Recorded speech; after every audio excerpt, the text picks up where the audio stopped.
Lorna Davis has served as president of multinational consumer goods companies for 20 and more years.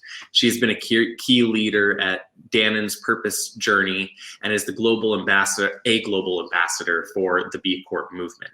In 2017, Lorna served as CEO and chairwoman of Dannon Wave, now Dannon North America, where she helped lead the $6 billion entity in its transition to become a public benefit corporation, and ultimately achieved B Corp status in 2018, making Danone North America the largest B Corp in the world.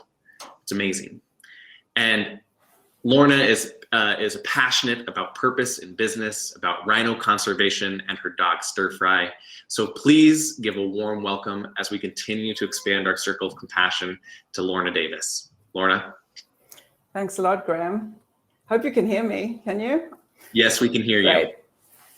Oh, well, it was so fabulous to see Kelly speak, and I discovered that Bombas has got underwear and t-shirts, which I didn't know. I've been wearing their socks a long time, so that was terrific. Thank you. It's a real joy to be here today, and I want to talk about something that is really top of my mind right now, which is why the journey that we're all exploring today isn't more obvious, why it isn't more common. And I've been thinking about two big misunderstandings that I think have been driving the narrative of the world and business. I think they were innocent. They were driven by two men. And I think they have been much more important in slowing our journey down than we sometimes realize. So the first is a myth that has been driven by Milton Friedman. So Milton Friedman, I think we all know him. His sort of obsession about competition has led us to believe that companies need to be separate, that they need to be separate little opaque entities that operate generally from the top down, and they need to be segregated from the rest of the world in order to sort of grab as much capital as they possibly can, in order to grab as many of the world's resources as they can, and in order to compete. And this is a tragic misunderstanding because we never were separate. We can't be separate.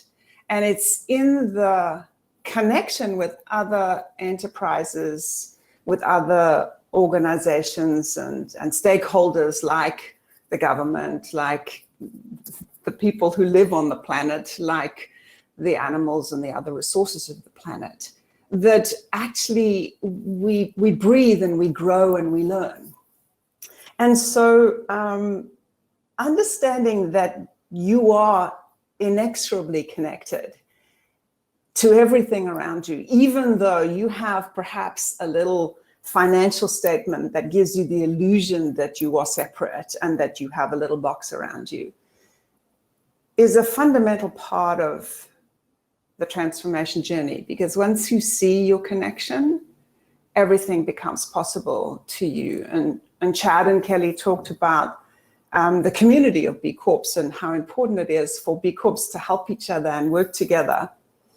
And in my journey to lead this whole process as I did for a while in Danone, was really inspired by how I was able to connect to other like-minded companies like Patagonia, like Athleta, like The Body Shop, who helped us generously and openly on the sort of how-to.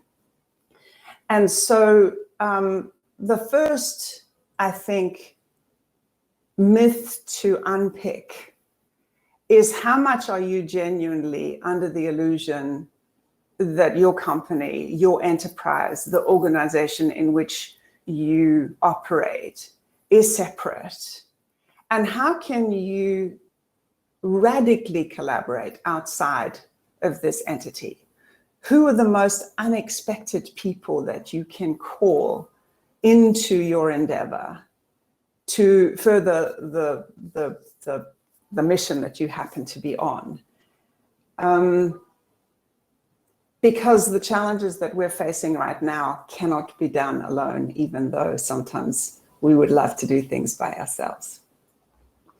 So the second thing that I realized is a big misunderstanding is about us as individuals.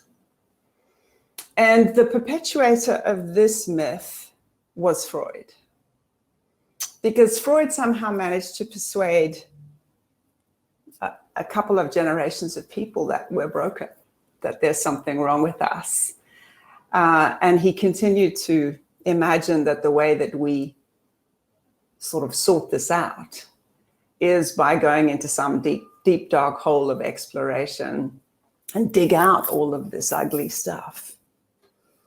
And this too is a myth. We're extraordinary. I mean, you've seen many examples of it today. You know it in your own life, that human beings are infinite potential in any moment.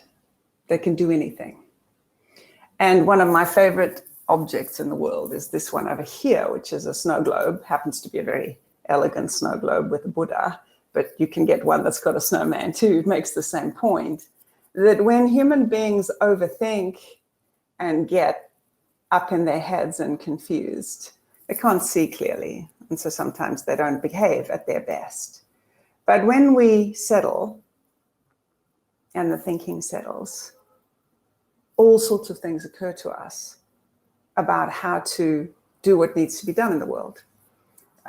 When I ask people, when was the last time that you had a problem that you thought was so big and you've been trying to figure out how to solve it, and then the answer came to you? And I invite you to think about that yourself. What were you doing when the answer came to you? And you might want to put that in the chat. I can guarantee you that you weren't working on it. You were in the shower, that's one of the common ones, or you were taking your dog for a walk, you were laying down to sleep. You were doing something that allowed you to settle your thinking. And then, amazingly, it occurred to you to do something new and interesting. And when our minds settle and our hearts open, our real potential is able to flourish. And so when I speak to executives, and these days I spend a lot of my time waking and in the shower, yes, I spend a lot of my time speaking to people in big companies. As you can tell, I'm in New York City because there are sirens. I'm sorry, it's something about this city. And when I ask them why they aren't doing more to make a difference in the world, because I don't need to get into the logic about why we need to do something more, I ask them about why they're not doing more. Almost always, when you actually get down to it, the answer is that they are afraid to look at the reality of what needs to be done because they don't know what the answers are. And so they try to pretend that it doesn't exist. And in fact, all of us know this game for ourselves. It's like a game that little kids play. You know, if I put my hands up in front of my eyes, then I can pretend that it doesn't exist. But the reality is that once we actually do acknowledge the reality of the challenges in front of us, whatever they happen to be, and for big companies, some of those challenges are big and scary, understanding that the human beings that are around you and the one that you are is capable of doing anything that needs to be done actually makes things possible. And I've told the story a few times, and I'm going to tell it again, of a chief executive who was running a big plastics company that was a pretty big polluter. And a member of his board had asked me to go and see him and talk to him about becoming a B Corp. And these are the days, by the way, where we went to see people. And I could see that he didn't want to speak to me, man. He was just looking at his watch and hoping that I would go away. Because a member of his board had asked me to speak to him. And that's okay, it happens. So we wrapped up the meeting. But about 6 months later, he called me up and he asked me if I would do a speech at a kickoff that he was having about how to transform the environmental footprint of their company. I said yes, but I was stunned. And I was intrigued about what had changed. And so I went and I said to him, I'm really curious, what made you change your mind? We spoke 6 months ago, you weren't that interested. And he picked up his telephone and he said, and he showed me a picture. Oh, by the way, this is stir fry. Graham said, this is my dog. He showed me a picture of plastic waste bobbing in the sea. And underneath it was a text from his daughter saying, I hope you're proud of yourself, Dad. And he said to me, I've spent my whole life trying to be a good dad, trying to be a good provider, trying to do the right thing. And now my daughter's ashamed of me. And I don't know what to do because actually I'm in a really difficult situation. My products are highly complex laminates and they're difficult to recycle. But I know I have to do something. And so he had assembled a really extraordinary group of people, including, by the way, somebody from Greenpeace, to talk about how they might transform their business. And so the ability of people to understand their extraordinariness and the extraordinariness of the people around them, and the ability of people to understand that they never were separate and their enterprises are not separate, are two critical elements for me of this journey. And I think the misunderstandings around both of those subjects are the reason why we're not moving as fast as we can. And I think catching up to that subject is the opportunity for us to move even faster. And I know that many of you are already on this journey, but I'm sure you've got some assumptions and some unexamined assumptions about your limitations, either as an individual or the people around you or your organization. And I invite you to challenge them, because in fact, I've got to tell you, as I was doing the research for this, I decided to look up some quotes from these guys. And I found two quotes that just completely shocked me from Friedman and Freud. So Friedman said, on the social responsibility of business, there is one and only social responsibility of business. That is to use its resources and engage in activities designed to increase its profits as long as it stays within the rules of the game, which is to say it engages in open and free competition without deception or fraud. Now, this guy's thinking has actually driven the entire system in which we operate. And there are other things that he said that I'm sure influence a lot of how you operate. So just think about that. And then my favorite Freud quote, which I discovered today, which you will find amusing, perhaps I did. A man who has been the indisputable favorite of his mother keeps for life the feeling of a conqueror. There are other things that Freud said that are slightly more commonly expressed, but I'd love you to challenge those two assumptions. And at this moment, I would love you to engage with me in some questions. And so I'm sure, I don't know if there are any Q&A or is there anything that anybody wants to say to me. But there were some questions, but I'm not sure that they were for me. Are there any questions? Anybody want to say anything? Anybody agree or disagree? Let's kind of shoot the breeze on this, because I don't really like doing set pieces. I like kind of exploring these kinds of things. Anybody got any questions? Anybody got any thoughts? Ha! I can't see anything. Nothing in the chat. Oh yeah. Well, people were in the shower. People were kind of relaxed when things really occurred to them. I got that. Any other questions? Graham? If anybody has questions, let's go ahead and pop them in the chat there. How can we radically collaborate with other companies? Splendid. So this is really interesting, Candy, and I'm going to ask you. I'm just going to make a few suggestions about how you might do that. The first people I think to look at are the people on either side of you in the supply chain. So anybody who's manufacturing stuff, you are buying your goods and services from people. And many of the times when I was at Danone, I would speak to the guys in the businesses that we bought from, the ingredients manufacturers, the plastics manufacturers, the milk manufacturers, and I would say, can you help me? And they would say, well, we're scared to tell you what we really think about you because actually you're our customer. And so just challenge your relationship with your suppliers, because many times they have so much to add to your business, but they are scared to mention it to you because they think that you're not going to be able to hear, and they're scared to lose their business. So how can you open up a really open conversation upstream from you is one question. Second question is your customer base. One of the things that I found very interesting in the B Corp journey is, I'll give you an example. I was speaking to a bank the other day about the B Corp journey, a bank in another country.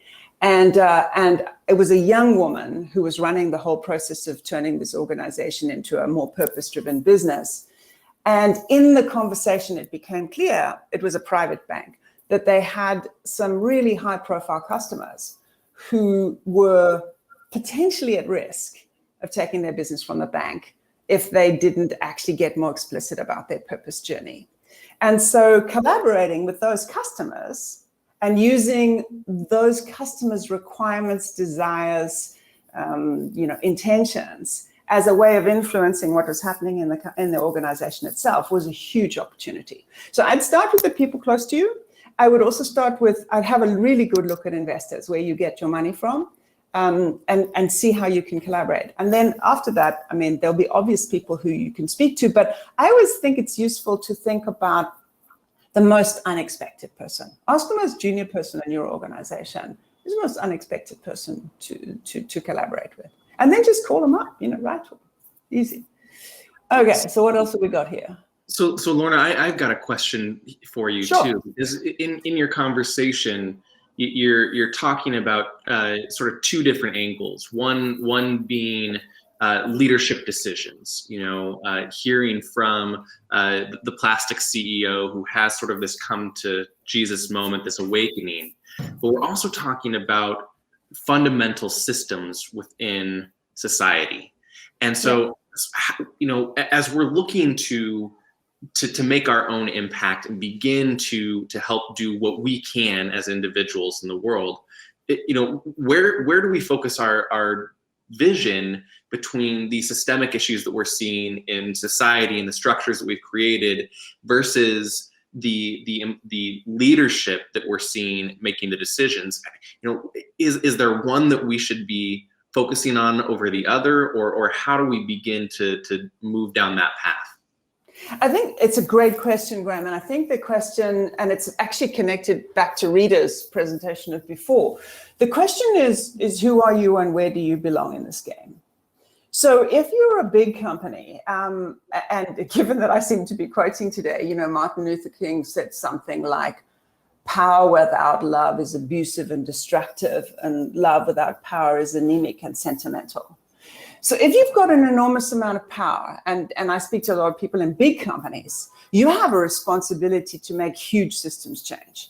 And you can make it at a number of levels. First of all, you should be advocating with governments to change legislation so that public benefit corporation legislation becomes obvious, because having a broad range of stakeholders as the stakeholders in an enterprise should be law, in my opinion. I'm happy to have a conversation with somebody about that later. But I think that advocating at whatever government level you can, if you're a big company, is super important. You also have a lot of employees, and you have those suppliers that I just talked about, where you can actually influence a lot. A lot of big companies can say to all of their suppliers, I will not buy from you until you show me your human rights record, until you show me your, the pay scale of your people, until you become a B Corp, until you show me your carbon footprint. So I think if you're in that game, that's your responsibility. If you're in a smaller company, it's more difficult to do that because you don't have as much leverage. But you can be a really big advocate as a consumer yourself. And Kelly talked about this. I mean, being really thoughtful about who you buy your products from is super important as an individual. All of us can do this. And honestly, that's where it's really going to change, is when we stop buying stuff from people who do bad things, things will change. Second thing is investors. I bet you almost everybody on this call has at least some money to invest. And the question is, who are you investing your money with? I mean, where are you spending your money? And if you are investing in guys who are doing bad stuff in the world, I invite you to look at that. And by the way, many of us don't know, right? We've got 401ks. We've delegated them to some person that we don't, we haven't spoken to for 3 years. It's actually your responsibility to understand where you're investing your money. And then in your company itself, you can become a leader. I mean, one of the things that I love about the B Corp movement is that the small people who are leading the charge. I mean, we look at Bombas, we look at Global Prairie, by the way, who I hope is on this call. I mean, they're not a big company, but they're an inspiration to us. Dr. Bronner's is a tiny company, huge inspiration to us. Even Patagonia is not huge, right? Patagonia is not, it's private, so we don't know, but it's probably not $1 billion, which in the big world is not a lot of money, but it's a huge influencer punching well above its weight. And by the way, Greyston Bakery, the only, one of the few companies in the country that does open hiring. I mean, I don't even know how they turn up, but tiny, but they're a huge inspiration. So I think decide what your role is in the game and play something that makes sense with reference to your size. Well, and Lorna, I love that because it's about intentionality. And I think hearing about that from the consumerism to the investments that we're making, it's not just the 401ks, but looking at the community foundations and where are community foundations investing money, and not just putting it into a mutual fund, but being really thoughtful and intentional about the impact that we're making, whether local, whether regional. That intentionality is important. There's another question on the chat that I'd love to ask you before we wrap up, and it's how do you feel about an organization using their public voice, advertising, marketing, communications to espouse their purpose, mission, and causes? I don't think you have an alternative these days. I mean, one of the things that I think is the most challenging inside a company is to create a point of view. And it's one of the most important, because you can't not have a point of view anymore. I mean, the days of companies saying, I only meet consumers' needs. It's not my responsibility to have an opinion about Colin Kaepernick's kneeling or about, legislation in Georgia. I'm sorry, that's not okay anymore. You have to have a point of view. And the more public you can be about that point of view, the more likely you are to attract the kind of people you want to have working for you. And I'm as a consumer myself, I'm looking all the time for companies, not only the ones who say stuff, but the ones who don't say stuff when things are happening right under their noses and they're not saying stuff. And again, this is an opportunity, I think, for all of us as consumers and advocates and activists, that we can't not be activists anymore, is to make our voices heard. But as leaders of companies, you have to have a point of view. And I think you have to have you need to think about how you get that. Because there's some people in your company who are not going to agree with the stance you take. And so the question of how you navigate that within your organization, so there's freedom of expression, but that your entity has a point of view, is something that's worth putting your time and energy into. It's a great exploration. Well, and I think that, again, to that point too, I think at times purpose orientation and communicating those values can be challenging, but to your point, start somewhere, right? Make a stance, draw a line in the sand, and have your voice be heard. there's always more tailoring and work that we can do to craft that voice and strengthen that voice. But it seems like what you're saying is the first step is taking a step. The first step is being active and not being a bystander on the sidelines, but recognizing that we do have a role to play. That's an empowering point coming, I think, especially for anybody that's on this call, whether you're a part of Danone and a $6 billion organization or a local organization here in Lincoln, Nebraska. There's opportunity to be a player in the goings on around the world. Absolutely. And one last thing, Graham, is the first place to start this inquiry is look at the one company that you admire the most, the one entity that you admire the most. And then that'll give you a sense of where to start that journey for yourselves. Lorna, thank you so much for your time and for enlightening us and providing us this perspective. It's critically important, and I'm grateful to you for being willing to take the time and energy to be here and to present to our audience. And we are better and more inspired today thanks to you. And again, as an activist and takeaway, let's figure out that one thing that we can do today and push forward and start that one step moving down this path to purpose. So Lorna, thank you so much for your time. We're grateful for you. Thank you.